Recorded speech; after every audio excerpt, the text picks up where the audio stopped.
శనివారాలు ప్రజల మీదకి అంటే ఎన్నిసార్లు కోర్టు చెప్పినా హైకోర్టు చెప్పినా సుప్రీంకోర్టు చెప్పినా నీకు బుద్ధి రాదా, ఇంగితం రాదా నీ ప్రభుత్వానికి?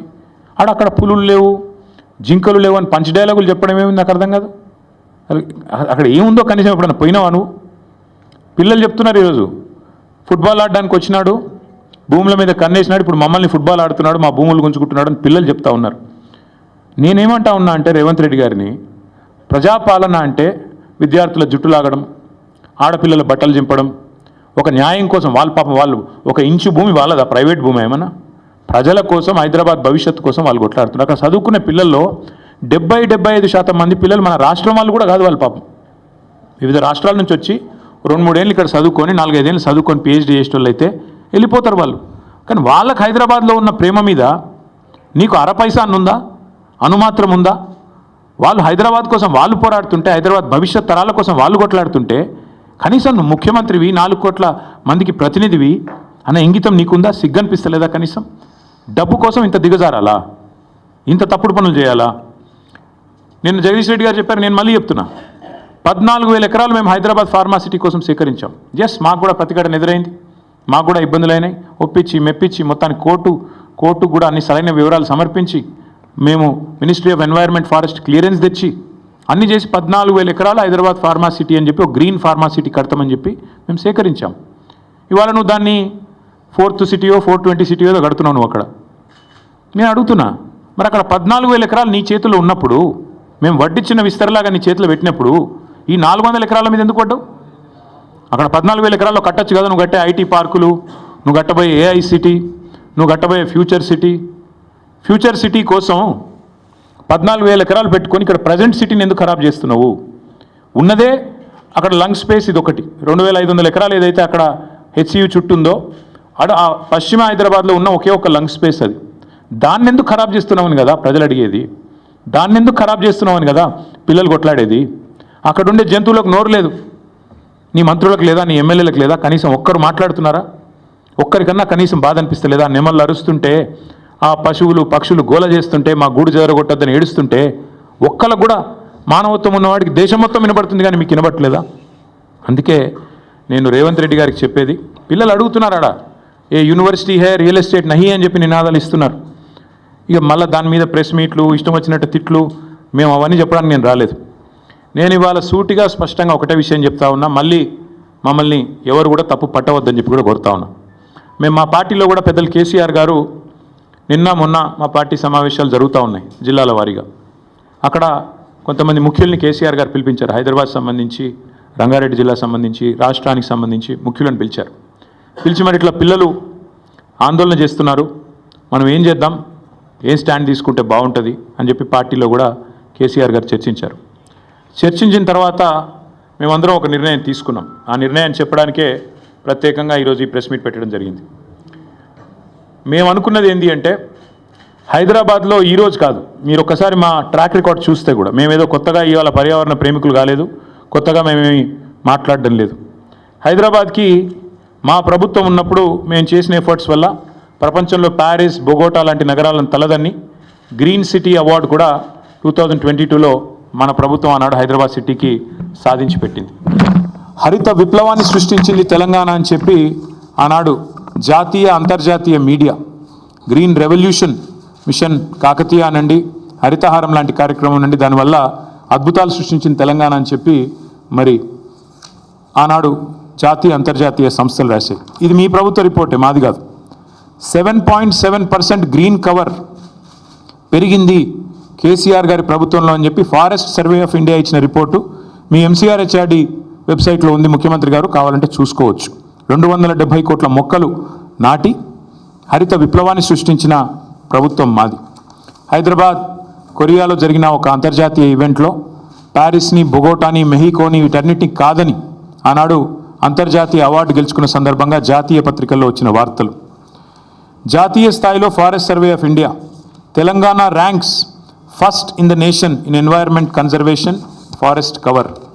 ఇది మా ట్రాక్ రికార్డ్, ఇది మేము సాధించిన విజయాలు. ఇక మళ్ళీ అదే మాట మళ్ళీ ఒకసారి, హరితహారం వల్ల మేము HMDAలో చేసిన ఎఫర్ట్స్ వల్ల గ్రీన్ సిటీ అవార్డు వచ్చిన విషయం. అదే మాదిరిగా ఇక ఇది డేటా, ఒక 10 ఏళ్లలో భారతదేశంలో ఏ నగరంలో గ్రీన్ కవర్ పెరిగింది అంటే మెట్రోస్లో. ఇది data, times of India report. ఇది డేటా చూడండి.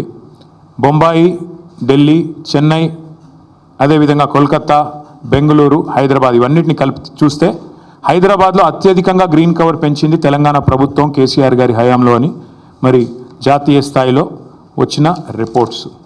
ఇక ఎంత పెరిగింది, ఎన్ని స్క్వేర్ కిలోమీటర్లు పెరిగింది తెలంగాణలో అంటే ఇదొక రిపోర్టు. ఇట్లా ఒకటి కాదు, నేను 100 చూపెడతాను. ఇది ఒక్క పిక్చర్ మీకు అన్ని విషయాలు చెప్తుంది. ఆ తర్వాత భారత ప్రభుత్వం చెప్పింది కూడా ఒక మాటలో చెప్తాను.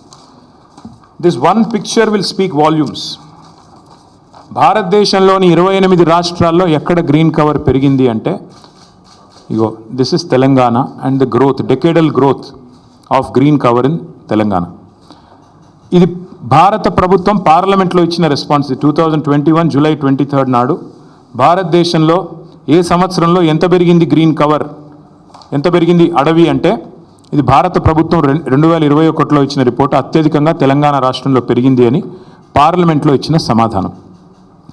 బయోడైవర్సిటీని తెలంగాణ ప్రభుత్వం ఎట్లా కాపాడుతుంది అని చెప్పి వచ్చిన వార్తలు. అన్నిటికీ మించి మేమేదో ఒక హైదరాబాద్లోనే చేయలేదు.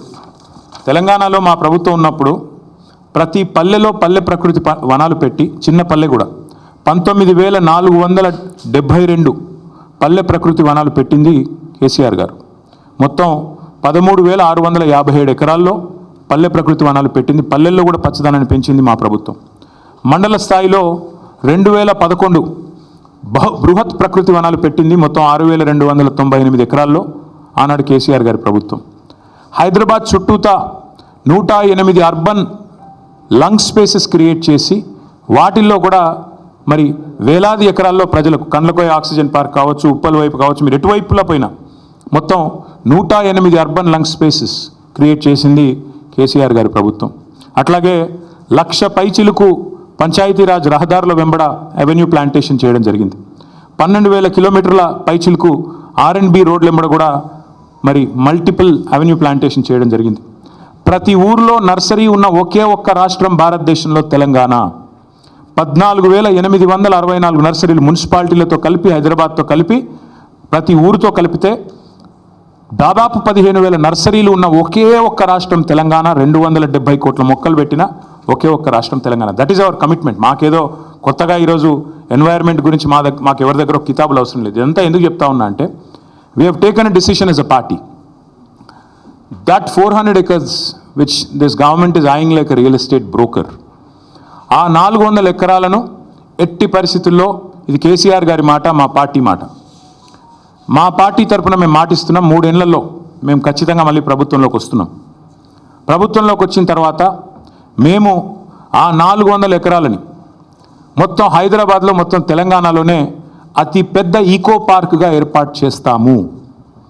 ఇప్పుడే నేను స్పష్టంగా చెప్తా ఉన్నా, ఈరోజు ఎవరైనా రేవంత్ రెడ్డి విసిరే బిస్కెట్లకు ఆశపడి, రేవంత్ రెడ్డి చెప్పే మాటలకు ఆశపడి ఆ ల్యాండ్ 1 ఇంచ్ ఎవరన్నా కొనుక్కున్నా మళ్ళీ కుండ బద్దలు కొట్టినట్టు చెప్తున్నా, మమ్మల్ని తర్వాత అనొద్దు. ఖచ్చితంగా ప్రతి ఇంచ్ తిరిగి వెనక్కి తీసుకుంటాము.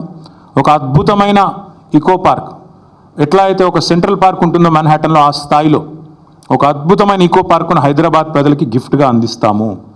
అటు సెంట్రల్ యూనివర్సిటీ విద్యార్థులకు ఆ గిఫ్ట్గా ఉంటుంది, హైదరాబాద్ ప్రజలకు కూడా ఇది ఒక గిఫ్ట్గా ఇస్తాము. ఇది మా కమిట్మెంట్, ఇది మా బాధ్యత. హైదరాబాద్ ప్రజలు మా ఓట్లేసి గెలిపించారు. మొన్నటి ఎన్నికల్లో కూడా ఏకపక్షంగా కాంగ్రెస్కి 1 సీట్ ఇవ్వకుండా గెలిపించారు. So we are committed to protecting environment in the city of Hyderabad, in the state of Telangana. ఆ 400 ఎకరాలు పొరపాటున కూడా ఎవరు కొనవద్దు. కొంటే మీరు నష్టపోతారు. మమ్మల్ని తర్వాత తప్పుపడ్డద్దు. ప్రభుత్వంలోకి వచ్చిన తర్వాత కాదు, 3 ఏళ్ల ముందు చెప్తున్నాము. మమ్మల్ని తర్వాత అనవద్దు. ముందే చెప్తున్నాము, ఈ ప్రభుత్వం రియల్ ఎస్టేట్ విస్తరణ కాంక్షతో పనిచేస్తోంది. మేము మాత్రం భవిష్యత్ తరాల కోసం ఆలోచిస్తున్నాము. A politician thinks about next election, a statesmen thinks about next generation. అందుకే మా నాయకుడు కేసీఆర్ గారు చెప్పారు, వచ్చే తరాల కోసం ఆలోచించాలి ఆ 400 ఎకరాలు. ఎందుకంటే మొన్నటిదాకా కోర్టు డిస్ప్యూట్లో ఉంది కాబట్టి మేమే కొట్లాడినాం కోర్టులో కూడా. ప్రైవేట్ వ్యక్తులది కాదు, ఆ ల్యాండ్ ప్రభుత్వాంది అని మేము కొట్లాడుతూనే ఆ ల్యాండ్ తిరిగి ప్రజలకు వచ్చింది. ఇవాళ అదేదో రియల్ ఎస్టేట్ కింద అమ్ముకోవడానికి కాదు మేము కొట్లాడింది. ఆ ప్రాంతంలో పర్యావరణ పరిరక్షణ ప్రాంతంలో ఒక అర్బన్ లంగ్ స్పేస్ ఉండాలి. ఢిల్లీ మాదిరిగా మన నగరం మారొద్దు. ఢిల్లీలో ఎట్లయితే ఎయిర్ క్వాలిటీ దెబ్బతిని ఇవాళ మాస్కులు వేసుకొని తిరిగే పరిస్థితి వచ్చిందో, ఎయిర్ క్వాలిటీ డేంజరస్ లెవెల్స్గా ఉంది అని చెప్పి ఇవాళ వివిధ దేశాలు అక్కడి ప్రజలు ఎవరైతే ఉన్నారో వారికి చెప్పే పరిస్థితి వచ్చిందో, ఆ పరిస్థితి హైదరాబాద్కి రాకూడదు. భవిష్యత్ తరాలు బాగుండాలి అంటే, మన పిల్లలు బాగుండాలి అంటే, so we are committed and we are committing.